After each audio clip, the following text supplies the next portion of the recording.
on the desert sand, two friends forever true. Little did they know back then what the Noong nandito din ako sa Pilipinas, I was working with Far East Bank and Trust Company. At the same time, I was taking up law. Kaya lang na-offeran ako ng trabaho sa Saudi Arabia to work as an administration manager. Tinanggap ko. So nung dumating ako sa Saudi Arabia, doon ako nabigyan ng mga reading materials about Islam. Binigyan ko ang sarili ko ng chance na alamin, nagbasa ako. Instead na gugulin ko ang time ko sa pag-alaala sa pamilya ko, na homesick lang ako.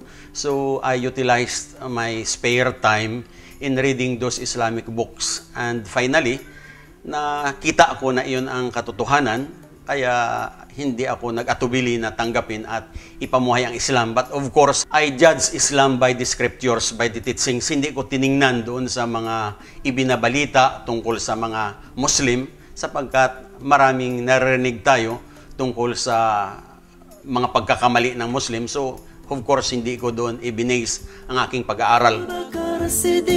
The prophet's faithful friend trusted and protected him. His love had hindi ako Muslim, yung mga pagsasalita ng mga hindi ka nais-nais na mga kataga, parang napakasimple, napakadali lang na sinasabi ito. So kung may tunay tayong takot sa Panginoong Diyos, of course, iwasan natin pagsasalita ng masama. Kung halimbawa, nagiging mainitin tayo, we have to do our best na makontrol natin, hindi tayo basta-basta patatangay sa emosyon, sa bugso ng damdamin. Napag-aralan ko na ang pagdarasal 5 times a day, dahil in Islam, we are required to pray 5 times a day.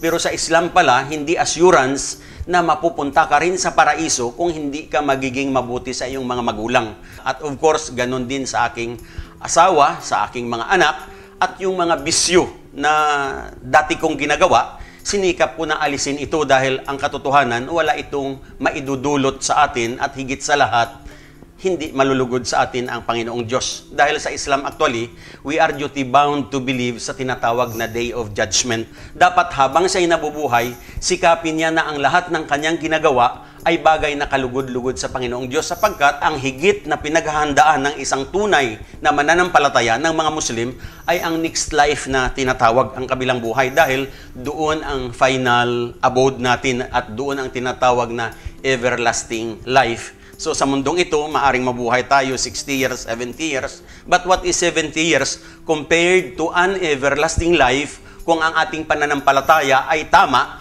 at ayon sa pananampalataya na ipinadala sa atin ng ating lumikha.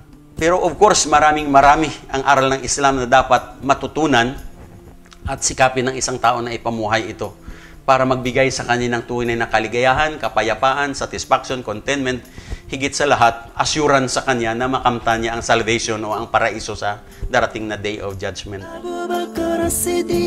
Allah be pleased with him, companion in Jannah, oh blessed by Allah.